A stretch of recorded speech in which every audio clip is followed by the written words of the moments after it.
ঢাকা বিশ্ববিদ্যালয় হলো BCS cadre তৈরির মেশিন। এই মেশিন থেকে প্রতি বছর ঝাঁকে ঝাঁকে বিসিএস ক্যাডার বের হয়। ঢাবির একটা হল থেকে যতগুলো ক্যাডার বের হয়, অনেক বড় বিশ্ববিদ্যালয় থেকেও ততগুলো ক্যাডার হয় না। বিসিএস এ ঢাবির এই দাপট চলছে বছরের পর বছর ধরে। কিন্তু ঢাবি থেকে কিভাবে এত বিসিএস ক্যাডার বের হয়, চলুন বিস্তারিত জেনে নেওয়া যাক। বিসিএস ক্যাডার হওয়ার জন্য এত বছর ধরে ঢাবিয়ানদের সবচেয়ে বড় ভরসা স্থল ছিল তাদের কেন্দ্রীয় গ্রন্থাগার। এই গ্রন্থাগারকে বলা হয় বিসিএস ক্যাডারদের আঁতুড়ঘর। তবে এখন আর গ্রন্থাগারটিতে বিসিএস পরীক্ষার প্রস্তুতি নেওয়া যায় না। অতীতে এই গ্রন্থাগারের সামনে কাক ঢাকা ভরে শুরু হতো বিসিএস ও চাকরি প্রত্যাশীদের দীর্ঘ লাইন। সবার হাতে থাকতো বই, খাতা কিংবা ব্যাগ। গ্রন্থাগারের দরজা খুলতেই ভেতরে ঢুকে জায়গা দখলের প্রতিযোগিতা লেগে যেত।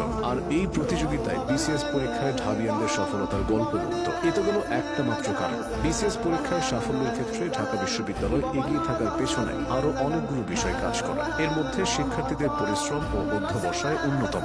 ঢাকা বিশ্ববিদ্যালয় দেশের সেরা শিক্ষা প্রতিষ্ঠান। এখানে সুযোগ পেতে হলে বহু ঘাত প্রতিঘাত পেরিয়ে আসতে হয়। ঢাবির শিক্ষার্থীদের মধ্যে বড় একটা অংশ দেশের মধ্যবিত্ত পরিবার থেকে উঠে আসে। তাই জীবনের বাস্তবতা ও সে অনুযায়ী নিজেকে মানিয়ে নেওয়ার সক্ষমতা তাদের আছে। বিসিএস হলো চাকরি প্রত্যাশীদের জন্য সবচেয়ে চ্যালেঞ্জিং পরীক্ষা। এই পরীক্ষায় ভালো ফল করার জন্য প্রয়োজন কঠোর পরিশ্রম ও অধ্যবসায়। ঢাবির শিক্ষার্থীরা সাধারণত এই বিষয়ে বেশ আন্তরিক এবং তারা তাদের লক্ষ্য অর্জনের জন্য যথেষ্ট পরিশ্রম করে থাকে।